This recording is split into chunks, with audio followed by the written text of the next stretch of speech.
Hi, guys, and welcome back to another episode of Behind the Screen with Bea and Pia. Today, we'll be talking about the film The Devil Wears Prada, which was directed by David Frankel and was premiered on the year 2006. The story tells the professional adventure of Andrea, whose greatest dream is to become a journalist. Andrea gets a job in the fashion industry through Runway magazine, the most famous of its type to make ends meet. But Andrea won't only develop her writing skills in the magazine, but also her talents as the editor in chief Miranda's assistant. The problem is that Miranda is a merciless, posh, and cruel woman, making the experience a living hell for the girl. The environment in the place will be cold and extremely critical with their physical appearance. The girl will have to change her simple and plain style for a more trendy and elegant one in order to gain the acceptance of her ruthless boss and colleagues, specifically Emily, her unpleasant workmate. Despite everything against Andrea in the office, she will consider the experience as a challenge, drastically changing her clothes and self image with the help of Nigel, the magazine's art director. Nevertheless, the job becomes extremely demanding because of Miranda's tough work rhythm and nearly impossible tasks, leaving Andrea without a private life with her boyfriend, family, and friends. Maybe the old Andrea has gone, now more preoccupied about her image and her future in the magazine. So, this movie is also known as a comedy drama film. So, the movie's main actors were Meryl Streep, Anne Hathaway, Emily Blunt, Stanley Tucci, Simon Baker, and Adrian Grenier. Actually, the film received a budget of $35 million initially, but when the film aired, it was able to have a return of $326.5 million. So I think this is one of David Frankel's most viewed and successful movie. The movie was produced by a number of people, and this includes John Bernard, Joseph Carrasco, Wendy Feinerman, and Karen Rosenfeld. So, what did you think of the movie, Pia? First of all, what I think about the movie is that this is one of my favorites due to the fact that I like the characters, I like the theme of the movie which revolves around fashion. I also like the location where they shot the film, which was in New York, USA. So it was really nice and it opened a lot of opportunities for me when I was watching it when I was younger.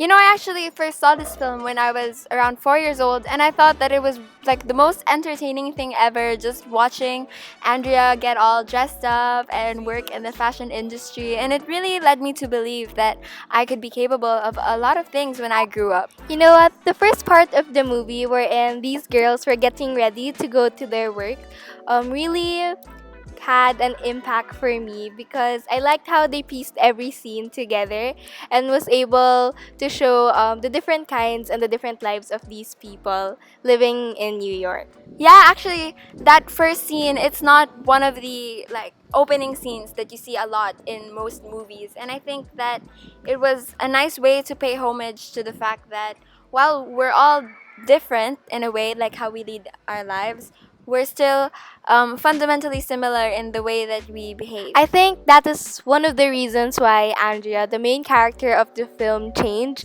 from being a simple and plain girl into a fashion fanatic in the film. I think she felt the need to conform to her new environment, her new workplace. And live up to the standards of. Yeah, to live up to the expectations that society had for girls like her. I read somewhere that Anne Hathaway was required to gain an additional 10 pounds at the beginning of the movie, and then by the end of the movie, she needed to lose 10 pounds. You know, in fact, the movie itself talks about a lot of expectations for women and how these unhealthy expectations, especially in the case of Andrea when she was judged in her workplace for being, I don't want to say fatter, but like thicker than most of the other women who worked there. Yeah, who were always in tight clothes and high heels, but she was always in sweaters, and that's why she got ostracized at her workplace. Overall, I believe that when we are doing businesses in the workplace, I think that we should not discriminate against our workmates.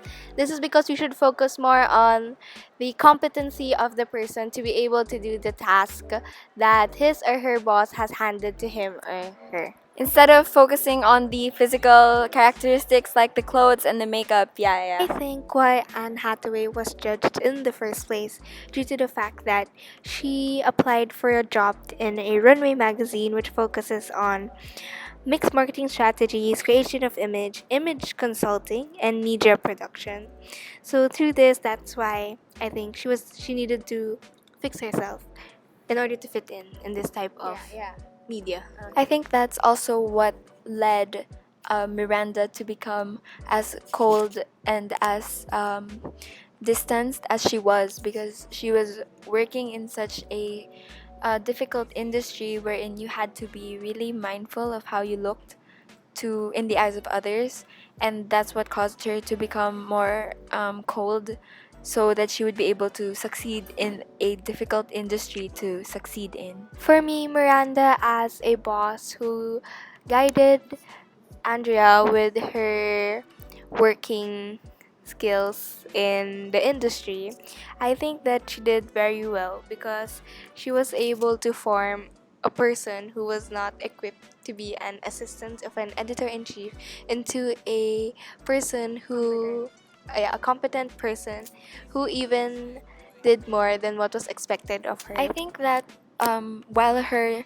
mentoring style is not what you usually see, like it's not conventional, it's actually effective, as she was able to mold Andrea and to make her ready for what she was about to face in the industry. And she's like that too as a mom, like she isn't the warmest, but you know that she'll do her best to become the best mom that she can be. Like how she asked Andrea to get the copy of the book for her daughters, because I think that shows how much she really cares for them, even though she's not the warmest type of mom. In that scene, the film used a lot of different angles, and one of the scenes used was the low angle, wherein it showed that Miranda had a superior power over Andrea when she was placing the book. And while they use the low angle to show Miranda's authority and superiority, in turn they also use the high angle for Andrea,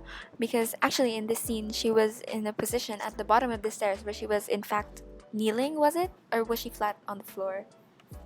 She was sitting down. Oh, okay. She was sitting. Crouching. Oh, yeah. She was crouching, okay, on the floor. And then when they used the high angle, it made her look even smaller. And that showed how, like, her inferiority and how weak she was. Well, not really weak, but, like, how she was inferior to Miranda. On the other hand, the other camera angles that were shown in the film was the part wherein Miranda was talking to Andrea and telling her about her problems. And then one of the problems she told Andrea was that the fact that she just recently encountered a divorce with her husband. When she was saying this, she had no makeup, and this is when the film or the camera angle was at a close up position at her face in order to show the distress. They actually used the close-up technique of the camera angle to really pay to make the audience pay more attention to the emotions, to really focus on what the character is feeling in that moment, and to amplify the intensity of what the people are feeling in that scene. And Meryl Streep, she's a really great actor. Like, she's known to be able to play like But any role. Okay. I've noticed that in the movie, there's not much of a diversity.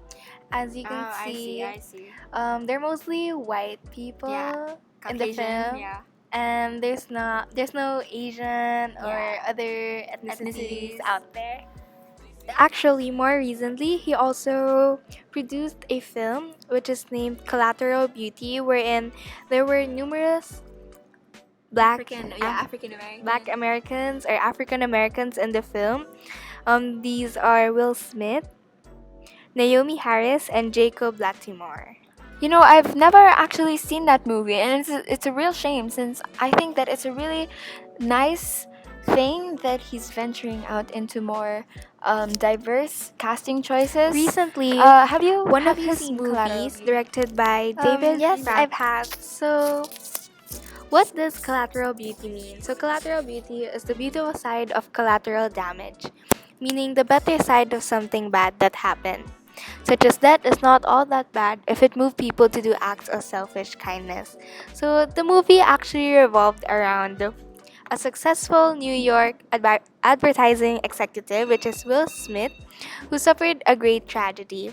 He retreats from his life while his concerned friends try desperately to reconnect with him.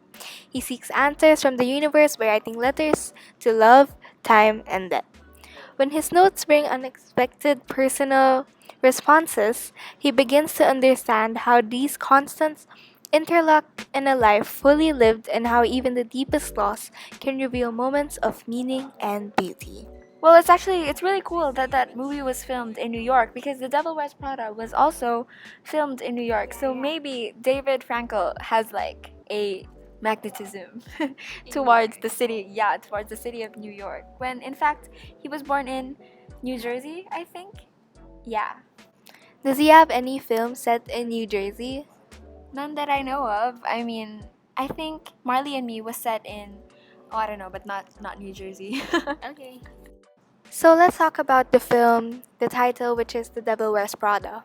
I think that the devil in the title actually refers to Miranda, as she's the devil who is so fashionable. Like that would be the obvious thought in everybody who first like watches the first 30 minutes of the movie. But actually, when you really look into it and you watch the whole movie and you dig deeper at what it all means, well, you can actually see that the Devil Wears Prada doesn't actually pertain to Miranda. It could also pertain to Andrea in the way that when she became a crucial part of the fashion industry, and she started to really get invested in how, In her position. yeah, in her position and in her looks, then it really changed how she perceived herself and how she perceived others, and it changed her personality as well. And in a way, all the people who were so obsessed with their looks and how they were perceived turned into the devils in a way. I actually agree with what you said, and I think that each one of us, when faced with challenges, undergoes through these trials as well. So now I think we're at the part of the podcast where we take the questions that you guys sent in and we'll answer them to the best of our abilities according to how we saw the movie play out. Okay, so let's start. So the first question from JonaCutie24 on Twitter asks, "How did the film make you feel?" For me, I've experienced a lot of emotions while watching this film, and one of these emotions are happiness, the feeling of being excited, and regret. So first off, why happiness? Happiness to the point that she was able to follow her heart of going to New York and being able to find the different opportunities that she could do for her future. And then next is sadness due to the fact that she had to sacrifice a lot to get where she is today or at the end of the movie. And then the feeling of excitedness because I was able to see her transform from a simple, plain, smart girl to an improved version of herself that was able to land her to her future job in the journalism industry. In truth, I agree that the film was actually really inspiring, and I hope that as it was for you and me, it will be also for other young girls who are pushed to pursue professional careers and be seen as competent women, not only because they've entered fields of science or law or medicine, but also in the fashion industry, that these people are actually really creative and have some real talent. But the movie also invoked feelings of sadness in me in the sense that when she was so invested in her work, she also lost a part of herself. Like she did change and improve, but she also lost a lot of her personality aspects that were there before she entered the industry. Moving now, we have another question from 420 to Bebe Girl, which is what were the particular strengths and weaknesses of the film? I think one of the more obvious strengths of the film is its amazing cast. I mean, Meryl Streep really is one of the legends of the film industry, as well as Anne Hathaway and Stanley Tucci and Emily Blunt. I mean, those are really great names, and together that cast has really done something great and put together a really nice work of art that serves to empower a lot of people and to remind us to stay true to ourselves while also pursuing our dreams and to stay focused on our goal. And for Andrea, that was her journalism career, and it was really important to her, and I hope that it also serves to inspire others as it did for us. As for the weaknesses of the film, I believe that it could be the diversity since they focus more on Caucasian characters. And then I also find that the theme of the movie, which is romantic comedy, was very common during that time period. It didn't offer anything unique to the film industry at the time. I mean, that genre was really common, wouldn't you say? But overall, it was a nice movie and I enjoyed it a lot because I like rom coms personally. So do I. Who doesn't? So for our last question, it's from Endzone Layer Pakul from Facebook, and he asked, "Would you watch it again? Why or why not?" Actually, I've watched the movie numerous of times since it aired on the year 2006, and currently it is now 2019. So within that time period, I watched it a lot of times. Maybe it's because of the fact that I enjoyed the theme of the movie and then the selection of its characters and just basically the flow and the story of it. It was written really nicely. Yeah, I think that this is one of those films that no matter how many times you watch it, it still hits you the same every single time. It's really enjoyable, and to see and to see how Meryl Streep and Anne Hathaway and Emily Blunt interact, it's a real pleasure, and it's one of my guilty pleasures to rewatch this movie along with other favorites from that time period. So yes, definitely I would watch this movie again. So, to wrap up today's episode, we'd like to thank our sponsors Vive by the Tote Bar, Squarespace, Runway Magazine, and Geon Enterprises. So, thanks for tuning in to today's episode of Behind the Scenes by Bea and Pia. So, until next time, bye. The movie movie was produced by John Feiner. Strike a pose.